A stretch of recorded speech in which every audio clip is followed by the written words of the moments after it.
Bienvenidos a una nueva edición de Hablemos del COVID. ¿Cómo te va, Alejandra? Buenos días. ¿Cómo estás, Renzo? Muy bien. Y bueno, ya con nuevas cifras de recuperados en nuestro país. Es importante destacar dentro de todo esta recuperación importante porque lo que se señala, según lo que he estado leyendo, es que los recuperados ya no necesariamente contagian, ¿no? Y eso es un hallazgo importante en el proceso de recuperación post-pandemia. Así es, y para hablar precisamente de eso, ¿qué pasa con aquellas personas que superan el COVID-19? Tenemos dos invitadas muy especiales en estudio, bueno, a través de Skype. Alex Taiz es psicoterapeuta y también Juliana Saldarriaga es nutricionista. ¿Cómo están? Bienvenidas. Buenos días. Buenos días. Buenos días. Bueno, la pregunta que se hacen muchos es, una vez un paciente recuperado del COVID-19, ¿cómo es el proceso de recuperación, ¿no? ¿Cómo debe alimentarse? ¿En qué debe enfocarse? Sí, es muy importante que el paciente, cuando ya es dado de alta, de igual siga con ciertas indicaciones en casa, porque por lo mismo que ha estado un tiempo hospitalizado, las defensas han sido debilitadas, ¿no? Debemos tener una recuperación total del paciente para que ya vuelva, digamos, a su vida normal. No es de que ya me dieron de alta hoy día y listo, ya me olvido totalmente la enfermedad, sino que tengo que de igual forma procurar reforzar el sistema inmune que se ha desgastado en esta lucha de la enfermedad, ¿no? El tiempo que se ha encontrado hospitalizado. De igual forma, si ha presentado o presenta antecedentes como una diabetes o una hipertensión, hay que de igual manera con el tema de la alimentación controlar todo esto para que se encuentre siempre en los valores adecuados, ¿no?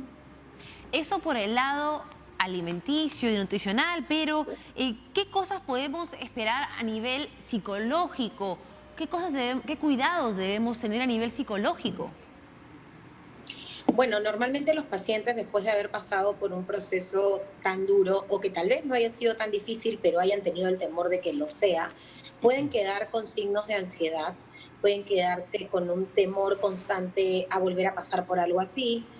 También hay algunos pacientes que pueden tener síntomas de tristeza, irritabilidad, diferentes emociones que se quedan activadas después de haber vivido un proceso de riesgo como ese. La primera recomendación importante sería darles un espacio para hablar de lo que sienten, porque muchas veces durante todo el tiempo de la enfermedad no hablan de lo que sienten y lo tienen todo guardado. Y una vez que pase este proceso sería bueno que puedan expresar todas las emociones que han experimentado y que tal vez aún siguen sintiendo y los pensamientos que están recurrentes en su mente y que a veces se pueden presentar, por ejemplo, en pesadillas o en conductas de un fastidio, aburrimiento constante, que es producto de emociones guardadas y contenidas que han tenido durante todo ese tiempo. Ahora, en el tema nutricional, si nos puedes precisar, Juliana, por tu expertise, por tu profesión de nutricionista, lo que pasa normalmente luego de superar una situación como esta es que se tiende a relajarse uno, ¿no? Es como ya estamos viendo en las calles que en realidad muchas personas ya empiezan a salir como si esto fuera una vida normal, ¿no? Se empiezan a relajar un poquito. Entonces, un paciente supera la enfermedad, supera el COVID-19 y empieza a relajarse respecto a determinados alimentos, ¿no? Yo ya estoy fuerte, entonces empiezo a comer cositas que antes me las tenía prohibidas, ¿no? ¿Cómo debería ser ese orden, no? Claro. Definitivamente muchos salen con diferentes gustos, ¿no? Por el tiempo, sobre todo si han estado, bueno, aunque sean asintomáticos, han estado aislados, entonces han tenido muchas privaciones de varios alimentos y cosas, ¿no? Ya vemos ahorita que se han levantado y varios restaurantes están realizando ventas de diferentes tipos de comida y las colas son muy largas, ¿no? Que hasta uno ya se olvida de que estamos en cuarentena y debemos de cuidarnos y se están exponiendo a hacer las colas tan largas, a estar tan juntos solamente por calmar el antojo. Entonces, no, una persona sobre todo que está saliendo de un cuadro como este debe mantener su alimentación, o sea, debemos priorizar de que no esté consumiendo alimentos que sean procesados, que sean comida chatarra en sí o que sean altos en azúcar, sino más que nada darle calidad, ¿no? Una adecuada nutrición, alimentos fuentes de proteína. Por ejemplo, muchos de estos pacientes terminan la enfermedad, le dan de alta, pero aún quedan algunas secuelas como la falta de gusto de las comidas, ¿no? Entonces por eso se recomienda que tengan un buen consumo de fuentes de zinc para ayudar a que vuelvan a sentir el sabor a los alimentos. No es de que, como les digo, ¿no? Salen de alta y ya me voy a olvidar de la dieta. Tenemos que dar sobre todo lo que es el pollo, el pescado, la pavita, que son fuentes de proteína, nos va a ayudar internamente a hacer más fuerte a la persona, ¿no? Y que pueda reforzar todo su sistema inmunológico. Bueno, y Entonces, es un lamentablemente proceso. hay factores psicológicos y emocionales que también se unen a nuestros hábitos alimenticios, ¿no? Por ejemplo, una persona que ha pasado por un momento de ansiedad muy grave puede tender a comer en exceso o al revés, comer muy poco, ¿no? Entonces, ¿cómo lidiamos, por ejemplo, con esos bajones o subidas en el apetito? Tal vez Alex nos puede ayudar con esta respuesta. Sí, de hecho la ansiedad es una de las emociones que más interfiere en la alimentación por exceso o por defecto, ¿no? En el caso de que el paciente empiece a comer de más o que la persona note que tiene aparentemente hambre muy seguido o que no se satisface con lo que come o termina comiendo por atracones, es importante que pueda identificar cuándo realmente es hambre y cuándo es ansiedad o alguna necesidad emocional. Muchas veces convertimos las necesidades emocionales en hambre, porque no hablamos de ellas. Por eso es tan importante hablar constantemente de lo que sentimos para liberar un poco ese sentimiento que tenemos dentro. Es importante también tener una rutina clara de cuáles son los momentos en los que te toca alimentarte y no picar entre esos momentos, o sea, respetar los momentos de alimentación y cuando tengas hambre en otros momentos, mejor parar, tomarte un tiempo a solas, pensar qué es lo que estoy sintiendo, qué estoy tratando de callar emocionalmente al comer, creo que me siento ansioso, preocupado o molesto, ¿no? Y lidiar con esa emoción, hablando de la emoción, respirando profundamente, enfocándose en su emoción y no rápidamente pasar al impulso de la comida, ¿no? O en el caso también de que la tristeza, que generalmente hace que no sintamos ganas ni siquiera de comer, nos haga no estar teniendo una alimentación saludable y dejemos de comer en nuestras horas, recordar que no siempre hay que hacer las cosas cuando nos provoca, hay que hacerlas porque tienen que ver con nuestra salud física y mental. Entonces, respetar los horarios de comida, hacer un plan anticipado de alimentación saludable y darse el tiempo para sentir y reconocer las propias emociones, creo que puede ayudarlos a no confundir el hambre con la ansiedad o con cualquier otra emoción. Y siguiendo en esta línea del aspecto psicológico, Alex, si nos puedes dar una pauta de este denominado síndrome post-UCI, ¿no? Las personas que han pasado por UCI, que claro, es un ambiente realmente complicado. La vez pasada escuché una estadística que el 47% de personas que ingresan a UCI lamentablemente pierden la vida, ¿no? Entonces, es prácticamente la mitad, ¿no? La mitad se salva. Entonces, estas personas que han pasado por un evento realmente traumático, ¿cómo afrontarlo desde el punto de vista psicológico para que puedan resolver estos problemas? Sí, era un poco lo que decía hace un rato. Lo más importante, la primera recomendación es identificar lo que están sintiendo. No estamos muy acostumbrados a darnos el tiempo de experimentar nuestras emociones ni tampoco hablar de ellas. Muchas veces nos las guardamos. Y entonces es importante que el paciente que ha pasado por esto efectivamente sepa que va a tener emociones negativas asociadas con esta experiencia que puede ser traumática. Entonces, tomarse el tiempo, algún momento al día para quedarse concentrado y sentir cuáles son las emociones que tiene dentro. Si se siente preocupado, ansioso, triste, molesto, qué recuerdos le han quedado de estos momentos y que no ha podido superar. Luego de tener claras e identificadas las emociones que está experimentando, hablar de ellas. Es muy importante para la salud mental tener un espacio de contención emocional. No siempre uno habla de sus emociones para resolver el problema. Muchas veces hablas porque el solo hecho de comunicar lo que sientes genera cierto alivio. Y el contar con una persona que pueda escucharte y que pueda comprender lo que sientes también alivia esas emociones. Entonces, es importante identificarlas, sentirlas, permitirnos sentir esas emociones, permitirnos llorar o decir estoy muy nervioso si así fuera, y tener un momento en el que puedas hablar de eso con alguna persona que se muestre empática o comprensiva con lo que tú sientes. En la medida que uno lo exprese, se alivia mucho de eso.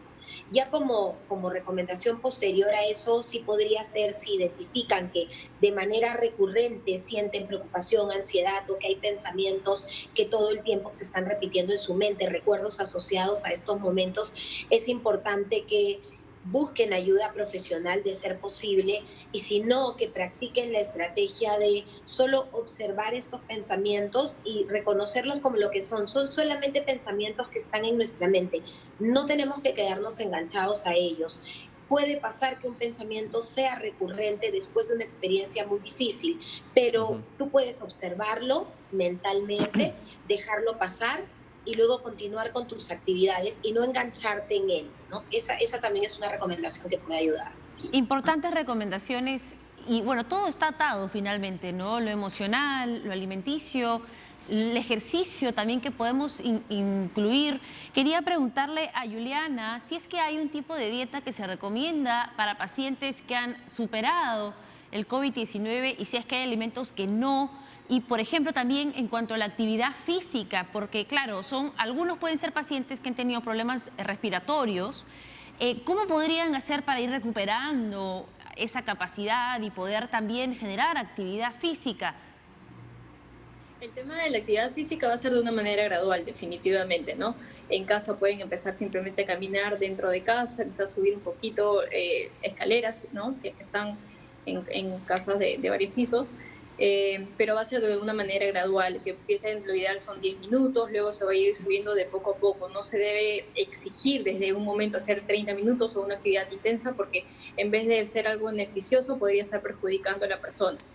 Otra cosa para tener en cuenta en el tema de la alimentación es que va a depender también si la persona está presentando una obesidad o un sobrepeso, porque si es que ya tenemos este antecedente también, es de que tenemos que llevar una alimentación para poder mantener un peso saludable, ¿no? Entonces, que ya estamos viendo que es un factor muy importante en este virus, que es en esta pandemia. Entonces, llevar una alimentación balanceada, incluir verduras, incluir frutas, que no hay muchos hábitos acá en el Perú, quizás de comer una ensalada siempre.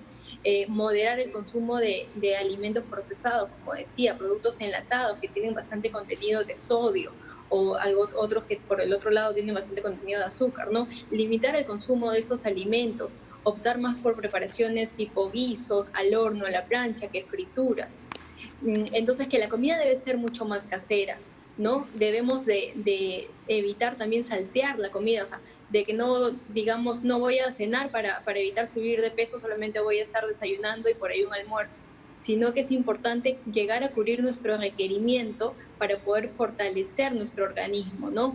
Como les decía, el tema de la proteína es muy importante, todos los grupos de alimentos, hay que saber escoger qué es lo que vamos a comer, tanto de proteína como de harina. Por ejemplo, podemos comer un arroz integral, podemos poner la quinoa, que es tan nutritiva, podemos variar otro día quizás con un trigo, un guiso, ¿no? Tener una variación en lo que es en la alimentación. Siempre escoger una también variedad en cuanto a los colores de las verduras como de las frutas para obtener diferentes beneficios. Pero sí lo ideal y lo aconsejable es de que la persona, al salir de este cuadro, ¿no?, pueda seguir con una indicación de dieta de alta y luego poder acudir a donde su nutricionista, ¿no?, o donde su médico, para que se haga un control, para ver cómo están sus valores, tanto de glucosa, de hemoglobina, ¿no?, para evitar cualquier tipo de deficiencia y vuelva a recurrir con cualquier tipo de enfermedad. Muy bien. Le agradecemos mucho a Juliana Saldarriaga, nutricionista, y a Alex Dupuy, psicoterapeuta, por estos consejos y recomendaciones que es necesario aplicar, sobre todo para un paciente que se recupera del COVID-19. Así es, muchísimas gracias a ambas y bueno, recomendaciones también para todos en general. En general, ¿no? Nos relajamos todos y empezamos a comprar pollito a la brasa. Así es, así es. Bueno, vamos a volver tras la pausa con recomendaciones de otra naturaleza, financiera. Conozcamos cuáles son los beneficios de usar una tarjeta virtual. Bueno, y le vamos a dar también algunos consejos para que no se deje sorprender por internet.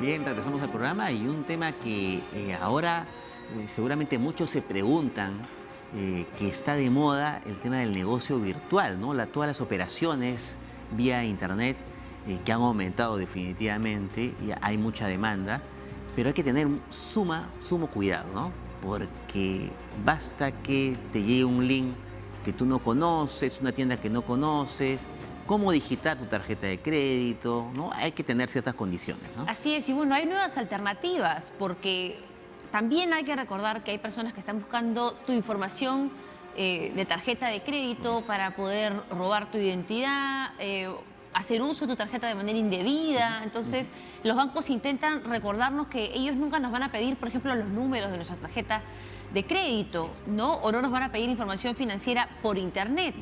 Pero hay estas y otras recomendaciones que podemos incluir. Sí, a veces te llegan correos electrónicos, ¿no? Medios engañosos. O sea, hay una serie de características que hay que identificar. Bueno, y para ello tenemos ya conectados a Christopher Robiliar, ¿no? Que se encuentra ya enganchado con nosotros. ¿Cómo te va, Christopher? Buenos días. ¿Qué tal? Buenos días, Renzo, ¿cómo están? Bueno, nos ofrecen ustedes una nueva alternativa, ¿no? Son los nuevos bancos, de alguna manera, para no tener que tal vez pasar por el sistema financiero estricto y no todo el mundo puede acceder a una tarjeta de crédito, ¿no? Cuéntenos un poquito de qué trata esa solución. Sí, bueno, nosotros somos Ligo, nosotros somos una entidad que está supervisada por la SBS, es decir, si bien somos una alternativa completamente nueva, moderna y una forma más bonita quizás acercarse al sistema financiero, estamos supervisados por la SBS y por ello tenemos las garantías del caso. Lo que nos diferencia a nosotros es el hecho de que todo se puede hacer de forma virtual. Te bajas una aplicación en el celular, como cualquier app de las que uno está acostumbrado, tanto para Android o para iOS, que es completamente gratuito, llenas ciertos datos en menos de 3 minutos y a partir de ahí ya tienes una tarjeta virtual, una tarjeta Visa o Mastercard, la que tú elijas. Nosotros trabajamos con ambos y a partir de ahí tú ya puedes hacer compras por internet de una forma completamente segura, porque tú eliges el fondo que le das a cada una de esas tarjetas en vez de que sea un crédito ilimitado. Quizás uno puede tener un poco de temor para empezar a comprar por internet. Esas tarjetas te permiten decidir cuánto quiero yo disponibilizar en cada tarjeta. Además, puedes tener hasta 10 tarjetas con nosotros por ahora, podrían inclusive ser más adelante, todavía no tenemos usuarios que necesiten más de esas, y son completamente gratuitas, no hay comisiones, es, digamos, quizás todo lo que uno podía temer de un banco tradicional, bueno, ahora lo traemos de una forma libre, digital y sin todos esos costos que podía existir antes de tener banco físico.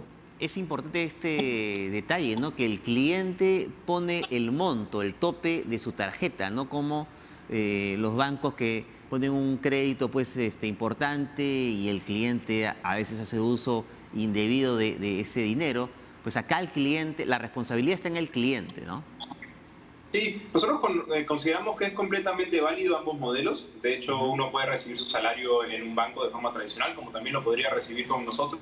Eso depende de coordinaciones con tu misma compañía.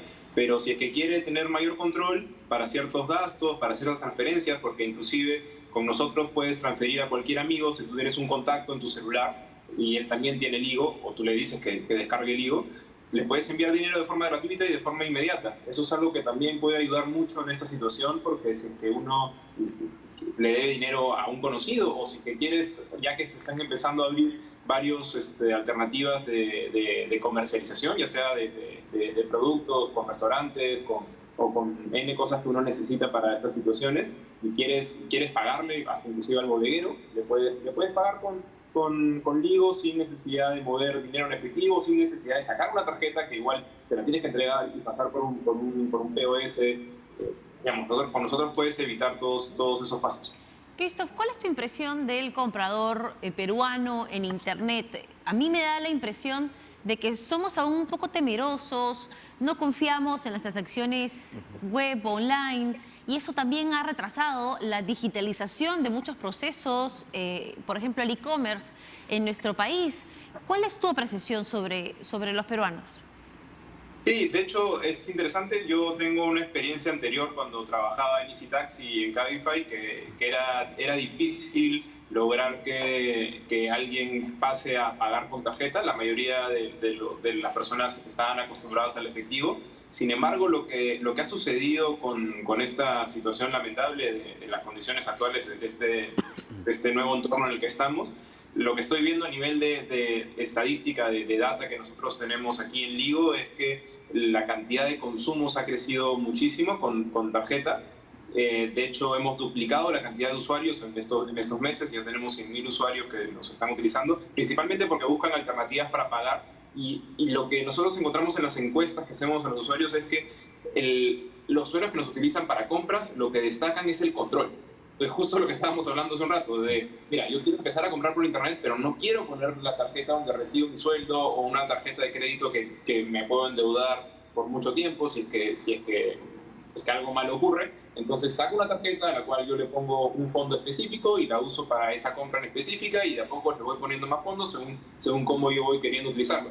Muchas personas están empezando a suscribir a Netflix, a Spotify, no sé, empezar a hacer muchas cosas que quizás para algunos podía ser común, pero para la gran mayoría de la población peruana no lo era.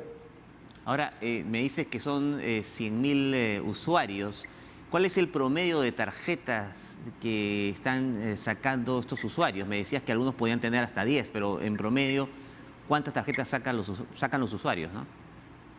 Igual estamos muy cerca a uno, la mayoría tiene una tarjeta, pero sí hay usuarios que encuentran usos distintos. Inclusive tenemos un segmento de usuarios que le llamamos los emprendedores, que de hecho son unos que nos interesan muchísimo de seguir desarrollando alternativas. Los empezamos a encontrar a partir de una alianza que hicimos con PayPal, que nos permite trasladar fondos de las cuentas PayPal de forma inmediata digamos, aquí a Perú. Antes tomaba una semana. Y lo que hemos encontrado es que ellos son los que sacan más tarjetas porque al gestionar sus negocios por internet quieren tener, por ejemplo, el pago de Google. Porque, digamos, si tú quieres aparecer en los buscadores tienes que pagar para eso. Para Facebook, si quieres empezar a hacer publicidad de productos, quieren tener distintas tarjetas para poder gestionar cada uno de esos servicios. Y así como se da en este uso, digamos, emprendedor, netamente comercial, también se puede dar en casa. Si quieres tener una tarjeta que le quieres dar a alguien para que vaya a hacer las compras, bueno, le haces esa tarjeta a él y que tiene ese tope para las compras. Claro, y también se puede administrar un poco mejor el presupuesto de casa. Tenemos poca costumbre de hacer presupuestos en general o de limitar gastos y decir, voy a gastar este monto en entretenimiento, este monto en comida. ¿Podría potencialmente dividirse el uso de las tarjetas con esos criterios? Sí, de hecho, lo que nosotros apuntamos es a crear inclusive un ecosistema, un lugar donde sea tan natural tener Ligo en tu celular, que no significa que no tengas el banco con el cual tú estás acostumbrado, pero que tengas esta herramienta que te permita hacer mucho más fácil esos movimientos, esos controles de presupuestos en casa, esas divisiones de cuentas entre amigos cuando vas a comprar, cuando vas a consumir lo que sea. Inclusive por eso es que justo acabamos de lanzar esta semana un sistema de referidos donde uno puede ganar hasta 50 soles si es que traes a un amigo que use Ligo por primera vez. O sea, estamos impulsando mucho, sobre todo ese crecimiento, le llamamos casi orgánico, entre los usuarios. No es que no van a ver banners enormes en la ciudad que digan Ligo, porque ese no es el tipo de compañía al que apuntamos nosotros. Nosotros apuntamos a un crecimiento bastante orgánico dentro de los usuarios. Para los interesados, ¿cuánto demora sacar una tarjeta si uno quisiera inscribirse a Ligo? 3 minutos. Increíble. Y desde tu celular, no es necesario que vayas como antes, que tenías que ir a un banco, y en estas situaciones de hecho no es recomendable para nadie ir inclusive a hacer las colas que se están dando, porque ¿para qué? De hecho, hasta esto abre una ventana de posibilidad muy interesante que nos gustaría inclusive participar. Lo hemos intentado, pero solamente por las agendas digamos, ajustadas que están teniendo hoy en día las autoridades. Quisiéramos nosotros ofrecer la alternativa de permitir que los bonos o que los retiros de AFP se hagan a través de Ligo, porque tenemos todo lo necesario, inclusive a nivel regulatorio estamos considerados, pero digamos, de la parte de la ejecución todavía no se ha dado.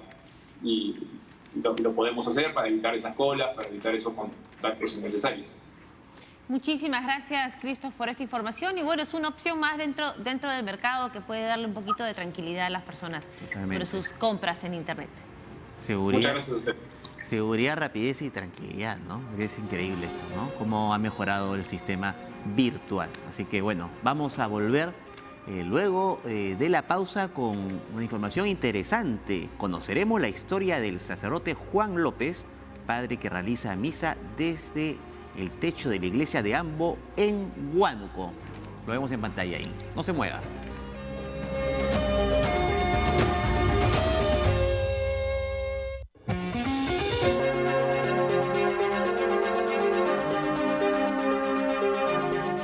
Bien, regresamos al programa y esta situación de pandemia nos trae historias positivas, pero también anecdóticas. Y esto ocurrió, Alejandra, ha ocurrido en el Perú, ¿no? Y para ser más precisos, en Huancavelica. Así es. Donde No queremos ser graciosos, pero en vez de hacerse el vivo, se hizo al muerto. Se hizo el muerto. El alcalde, pues, fingió su muerte para no ser detenido. Resulta que estaba celebrando con su cumpleaños, con algunas bebidas espirituosas. Y cuando vio a la policía, pues, mira lo que hizo. Se puso en un ataúd y todo, con su mascarilla. Evidentemente lo encontraron bien rápido, y se lo llevaron a la comisaría. Y bueno, ahora tiene, además de la detención, la dicha de ser infame a nivel nacional, ¿no? Con esta imagen. Ahora, ¿se lo habrán llevado en ataúd? Bueno, vamos a ver qué pasa con esta historia realmente anecdótica, ¿no? No lo repitan, por favor. Bueno, ahora vamos a pasar a una historia realmente positiva, motivadora, inspiradora, que lo habíamos anunciado, Alejandra, antes del corte, que tenía que ver con el párroco de Ambo, ¿no? En Huánuco. Hay muchas personas que están extrañando poder ir a la iglesia, compartir con su feligresía. Se han hecho muchas cosas, podcasts, videos, pero este sacerdote, la verdad es que nos ha ganado a todos con su ingenio y creatividad. Juan López es párroco de la provincia de Ambo y él se sube al techo de la iglesia con un parlante para poder dar misa. ¿Cómo está? Bienvenido. Buenos días. Buenos días. Una alegría estar con ustedes. Cuéntenos esta iniciativa que dentro, pues, de la emergencia y la necesidad de la ciudadanía de tener un mensaje espiritual, a usted, pues, se le ocurrió esta magnífica idea, ¿no? De salir al techo y brindarles este mensaje esperanzador. Sí, sabemos todos muy bien de la situación en la que estamos pasando en el mundo entero. Y tuve que ver la manera, cómo llegar a la gente, acercarles a la palabra de Dios, para que no se desanimen, no se desalienten. No es fácil vivir en esta situación en la que estamos pasando. Y hoy más que nunca necesitamos la gracia de Dios. En ese sentido, yo dije, tengo que subir al techo. Y un poco más me subo inclusive a la torre. Estamos hablando 7 metros más arriba. Pero dije, mejor al techo nomás subir. Entonces, pues allá celebramos la Santa Misa para que el pueblo de Dios pueda escuchar la palabra de Dios y ser bendecido por eso. ¿Y cuánta gente vive en Ambo o cuántos feligreses tiene su iglesia? Ya, mira, yo estoy actualmente encargado de la iglesia de Tomaiquichua. La provincia de Ambo tiene su párroco, que es el padre Crisanto. Tomaiquichua pertenece a la parroquia de Ambo. Esto es una capellanía. Yo soy el encargado de esta capellanía de la iglesia de Tomaiquichua. Está más o menos a 7-8 minutos de Ambo. Este lugar, que se llama Santa Rosa de Tomaiquichua, es el lugar donde vivió la abuela de Santa Rosa de Lima y la famosa Pichol. Entonces, aquí en Tomaiquichua tenemos un aproximado de 4.000 habitantes. Padre, justo estábamos viendo imágenes de cómo usted está yendo a confesar, ¿no? a los habitantes de Ambo, cumpliendo con el distanciamiento social, porque la gente no puede ir a la iglesia, y usted ha salido para darles esta oportunidad de confesarse, de llevarles la bendición, ¿no? Es una gran iniciativa, la verdad. Sí, claro que sí. Algunos ya, la gran mayoría, saben el número. Nos hemos organizado con los jóvenes de aquí de la iglesia de Tomaiquichua.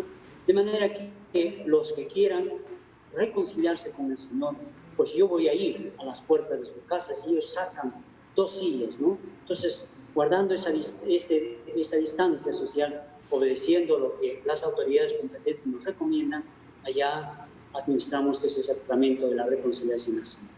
Bueno, con estrictas medidas de bioseguridad, ¿no? ¿Se han aprobado algunas medidas dentro de la iglesia que ahora deban de mantener, por ejemplo, para poder eventualmente reabrir la puerta a hacer misa o para estas visitas? ¿Cuáles son los protocolos de seguridad que siguen? Ya, el obispo de Huánuco, que es Monseñor Neri, está justamente trabajando en esto junto con la Conferencia Episcopal Peruana para darnos ya las directrices, las normas, los protocolos a seguir para poder ya empezar a celebrar las misas dentro de las iglesias. Y esto realmente seguro será a partir después del 24 de mayo. Esperemos todavía algunas recomendaciones del presidente, como también de los especialistas, para ver cuándo realmente podemos empezar. Por ahora no celebramos las misas dentro de las iglesias, por ahora, ¿no? Ya nos están aconsejando y dando todos los protocolos a seguir para empezar con esto. De hecho, va a ser un poco complicado, difícil, costoso, va a ser, etcétera, entre otras cosas más, pero veremos cómo acomodarnos de tal manera que podamos acercar al pueblo de Dios cada vez más cerca a la misericordia del Señor. Ahora, padre, usted ha tenido que valerse de algunos parlantes, me imagino, para poder ser escuchado desde las alturas de la iglesia. ¿Cada cuánto tiempo está realizando estas ceremonias para que el público pueda recibir este mensaje esperanzador?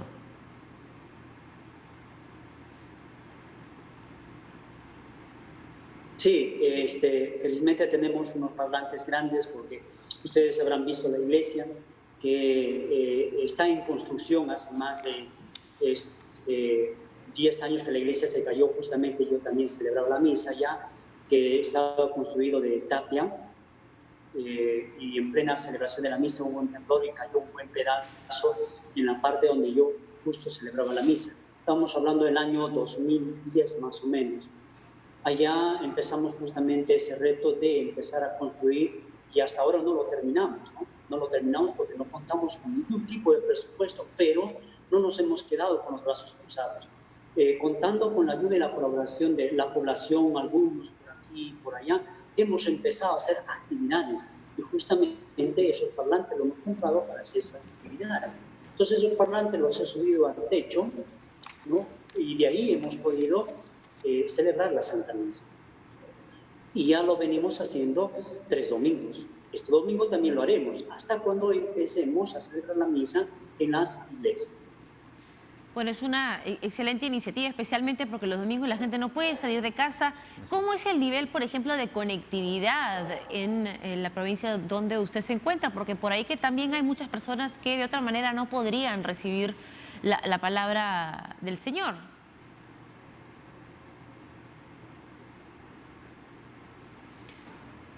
Parece que hemos perdido... Sí, claro, es una zona alejada. Precisamente por la pregunta. Creo que te respondió. Bueno, pero realmente es una magnífica. Ahí lo vemos al padre. ¿Cuál era la pregunta? No, que si es que el nivel de conectividad de las personas en Ambo, ¿no? Tal vez esta iniciativa tiene que ser presencial, a la distancia, en alguna medida, porque no todos tienen, por ejemplo, acceso a una conexión a internet. Sí, hay una conexión a internet aquí en Tomayquichua, pero no es tan buena. A veces se corta, a veces yo lo tengo que transmitir en 2 o 3 pedazos, a veces se corta y ya no regresa la señal. Bueno, con todas esas cosas que hay y que se tiene, pues tratamos de seguir siempre adelante, ¿no? Bueno, paciencia, hay cosas que escapan de nuestras manos, pero lo importante es seguir adelante. Bueno, padre, realmente saludamos esta magnífica iniciativa, ojalá que se replique a nivel nacional, porque hace tiempo, o por un buen tiempo, perdón, no vamos a ver las tradicionales misas, pues, ¿no?, en las iglesias por el tema de la cantidad de gente que debe estar concentrada. Así que bueno, le mandamos un gran abrazo y a seguir con esta iniciativa. Sí, muchísimas gracias. A ustedes, muchísimas gracias, que el Señor los acompañe. No olvidarse que este tiempo de crisis siempre es un tiempo de reflexión, de oración, de solidaridad, como también de bendición. Que el Señor los acompañe y los bendiga siempre. En el nombre del Padre, del Hijo y del Espíritu Santo. Amén. Muchas bendiciones. Gracias. Muchísimas gracias, Padre. Bueno, qué lindo irse con esta bendición y con este tipo de iniciativas. Realmente. Te veo distinto, Renzo. Sí. Bueno, vamos al corte para regresar con el último bloque del programa, porque realmente vamos a contar la historia de un cortometraje hecho con un celular, Alejandra. Regresamos con eso.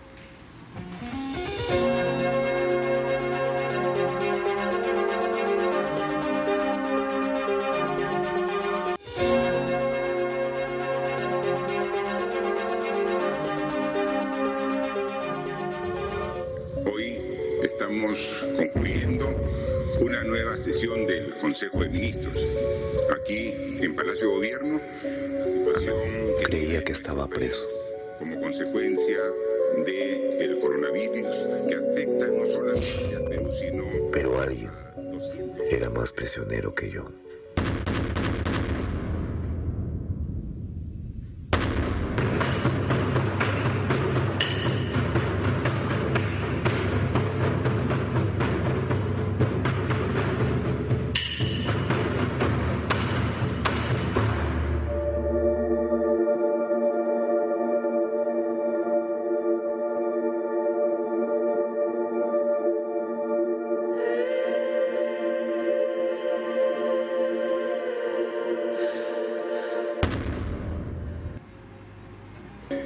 Bien, esto es parte del cortometraje llamado Isabel, nada menos y nada más grabado con un celular por el reconocido actor Sandro Calderón. Así es, Sandro, parece una película producida con presupuesto, con equipo, impresionante, de luces. ¿Cómo has hecho para lograr todos estos efectos tan profesionales con tu celular? ¿Cómo estás? Bienvenido.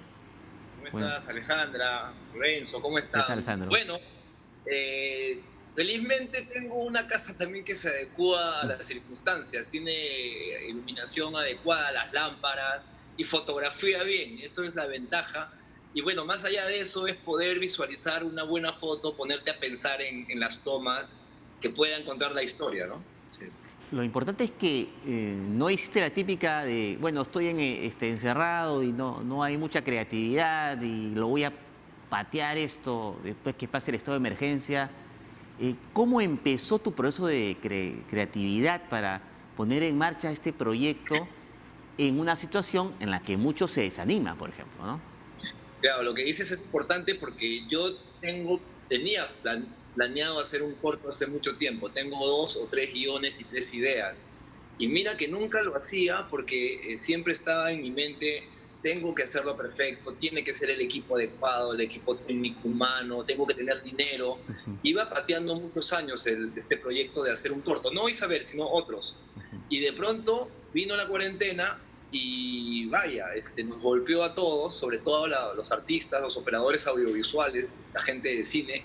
Y dije, voy a enfrentar esta cuarentena de una manera creativa, productiva, a modo de defensa también, ¿no? O sea, es una forma de protegerme, una forma de enfrentarlo, pero sin pensar en que iba a soltarlo al público o iba a llevarlo a concursos. Y empecé a crear ideas, tomar fotos, empecé a ver alguna idea de una historia. Y es así como comienza la creación de Isabel, que ahora se ha convertido en un cortometraje que va a concursar, por ejemplo, en DAFO o en algunos lugares internacionales también. No, y definitivamente tiene la calidad para postular a cualquier premio. En verdad te felicitamos por la creatividad y el empuje, ¿no? Que has demostrado. Cuéntanos cómo has hecho, cuéntanos algunas cosas detrás de cámaras. ¿Qué pericias has tenido que hacer para poder lograr algunas tomas? ¿Cuáles han sido esas tomas más difíciles?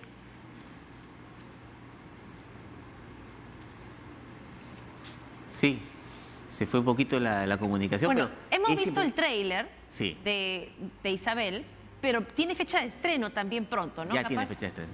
Nuevamente está Sandro conectado con nosotros. ¿Está? ¿Estoy? Sí, te escuchamos. Disculpa, una de las cosas, decía, más complicadas es que tengo que hacer la toma y luego tengo que fotografiarla, tengo que dejar el trípode y luego tengo que irme a actuar. Luego de irme a actuar tengo que regresar a revisar la toma, luego bajar la toma a la computadora y ver que esté bien y pensar que va a funcionar. Una de las limitaciones que tenía era que no tenía, por ejemplo, un trípode, ¿no? Claro. O sea, tenía un trípode roto que está por acá, que está lleno de cinta scotch, ¿no? Y nada, necesitaba colocar la cámara y al principio no tenía un trípode.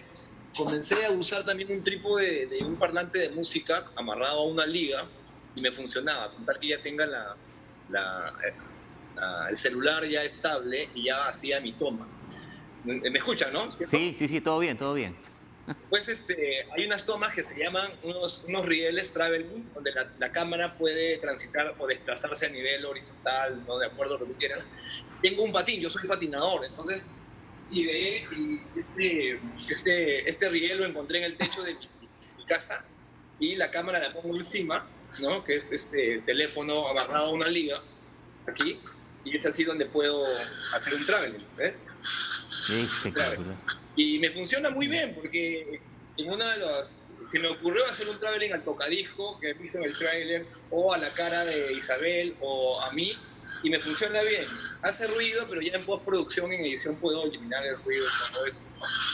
Bueno, no son tiempos para quejarse de la perfección de los implementos, pero lo has manejado muy bien. En verdad, te felicitamos por toda esta creatividad. Sí, mira lo que yo quería decir, ¿no? Son épocas difíciles, nos han chocado a todos y tienes dos alternativas. O esperas que alguien solucione esto, te encierras en tu casa con lo que tienes o con lo que no tienes y comienzas a crear. Nosotros como profesionales, los actores y los comunicadores siempre estamos expuestos pues a que nuestro trabajo no sea apreciado, sea la última rueda del coche. Es por eso que como artistas estamos buscando que el gobierno vea la ley del artista, el Ministerio de Comunicación, de Cultura también, y es lo que esperamos nosotros. Pero fuera de eso, de la necesidad que está presente, y sabemos que la necesidad golpea a todo el país, lo que tenemos que hacer los seres humanos es crear. Creo que hay muchas historias de muchos eventos de la historia donde ante la crisis el ser humano crea. Y la manera de crear es liberar muchas cosas que tienes adentro para poder decirle a ti mismo o enfrentarte a ti mismo y obviamente superar esta crisis, ¿no? Hay gente que piensa que de repente el arte, el entretenimiento es lo último y que se puede vivir sin eso. Yo les cuento que o incluso en esta época el arte a mí me ha salvado.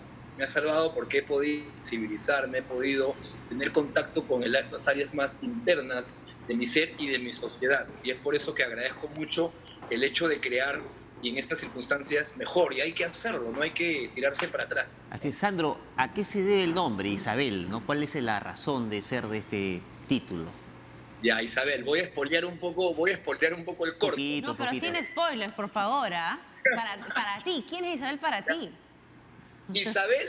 Isabel es el ente, por no decir la persona, es el ente que de alguna manera representa la liberación de este ser humano que, como dice el trailer, pensaba que estaba preso, pero alguien era más prisionero que yo. Nosotros a veces en estas circunstancias pensamos que estamos presos, que estamos arruinados, que no tenemos esperanza, pero en el fondo eso hay que liberarlo. Eso es realmente un concepto que nos limita. Isabel es la metáfora y es la idea, el tema de que hay que liberar y hay que dejar ir cosas, desde ataduras, desde dependencias, desde malos pensamientos, malas actitudes, hasta llegar a la pureza, si se quiere, ¿no? Un poco por ahí va el trailer y es el corto, ¿no? Eso es para mí Isabel y bueno, pues ya van a ver en quién está representado. Excelente. Aquí has hecho diferentes facetas que uno tiene que realizar en la producción de un corto, ¿no? Tú has sido el creativo, el guionista, el productor, director. ¿Has recibido algún tipo de ayuda externa de algún amigo, compañero? Sí, quiero decir que este proceso creativo empezó en mi cabeza y fui constantemente siempre conversando con alguien, porque cuando yo comienzo a confrontar mis ideas creativas, ningún proceso a veces te agota o te cansa. Tienes que replantear esto y compartir. Fue muy importante la presencia de Fabiola Vargas, que es mi enamorada, y ella estuvo conmigo constantemente dialogando y hablando. Y yo tengo un roommate que tuvo que irse de viaje un tiempo por un tema familiar. Con él constantemente hablo el tema de la idea, y siempre estoy en esta tormenta de ideas para poder crear y aterrizar mis pensamientos. Después le comentaba a algún otro amigo, pero evidentemente es un proceso largo, es un proceso también personal. Yo recibo algunas recomendaciones, ellos me daban recomendaciones y yo las procesaba y luego las plasmaba y luego no. Entonces, gracias a Dios he podido compartir con alguien, porque imagínate no poder compartir la idea. Algunas me decían, estás loco, ¿cómo vas a hacer eso? ¿No? Otra gente. Los que rápidamente me decían que bueno, no, nada que ver, los escuchaba, pero de pronto me iba con la gente que me comenzaba a alimentar, ¿no? En este caso Iván Chávez, que es un actor muy reconocido, un amigo mío, que lo quiero mucho, me ha ayudado bastante en aterrizar mis ideas, porque a veces yo volaba demasiado. Está bien volar, pero es importante que alguien externo te aterrice para poder sentar bien la idea, ¿no? Y entonces le agradezco a él, a Fabiola. Fabiola la tenía ya hinchada porque le escribía cada rato cualquier cosa, cualquier audio. Le escribía, ¿no? Son las ideas que van brotando. Me levantaba en la madrugada, escribía en mi cuaderno, grababa en mi teléfono esto. Y a veces tenía toda la idea ya plasmada y de pronto decía, no, esto no sirve. Voy a grabar de nuevo y qué sé yo, ¿no? Porque es el proceso creativo, ¿no? O sea, agradezco a estas personas que han estado conmigo, ¿no? A mi amigo Jason Day, que también es un actor, también le estaba escribiendo al principio y después ya él me dejó solo. Iván también ya me dejan solo porque de pronto yo tengo que enfrentar esto solo. Claro. Pero qué importante el proceso, ¿no? Yo puedo sacar hasta algunos pasos. Primero, hazle caso a la gente que te motiva y no te limita. Comparte con alguien y bueno, ya al final toma decisiones, porque quien tiene que hacerlo finalmente eres tú, ¿verdad? Entonces, buenos consejos nos dejas. ¿Cuándo se estrena? Tengo planeado pensarlo el 9 de junio, que es mi cumpleaños. Es ahorita. El 8 estoy postulando al concurso de DAFO, ex-Conacine, que son las obras... es la parte de gobierno que promueve las nuevas obras, largometrajes y cortometrajes. Pero el estreno va a ser en junio, dándome ya de un evento, y también va a haber gente que me va a ayudar. Ya de esas cosas yo no las manejo mucho, que son de difusión, marketing, puesta, y van a manejar este estreno. Estoy contento porque el tráiler ha tenido en menos de muy pocos días 5.000 reproducciones. Hay gente de otros lados de la presa que también se está interesando. En el extranjero me escriben a cada rato gente diciéndome agradeciéndome, gente que conozco y no conozco, que están motivados, que ellos están, no son artistas todos, ¿eh? Algunos no hacen esto, que están en sus casas desmotivados, pero ven esto, ven que lo hago con un celular, ven mis herramientas y dicen, wow, me has puesto una chispa para crear, para hacer algo. No necesitas ser artista, no necesitas ser comunicador, sea lo que sea, haz tu trabajo con pasión y hay algo primero que te toque a ti, y si puede tocar al resto, está bien hecho. Enhorabuena, Sandro, muchísimas gracias, felicitaciones. Vamos a esperar este 9 de junio con bastante expectativa para el estreno de Isabel. Así es. Gracias a todos ustedes. Gracias. Sí. Bueno, con nosotros ha sido todo por hoy. Nos volvemos a ver mañana a la misma hora, 11 de la mañana. Así es, lo dejamos con la segunda edición y Jennifer Cerecida.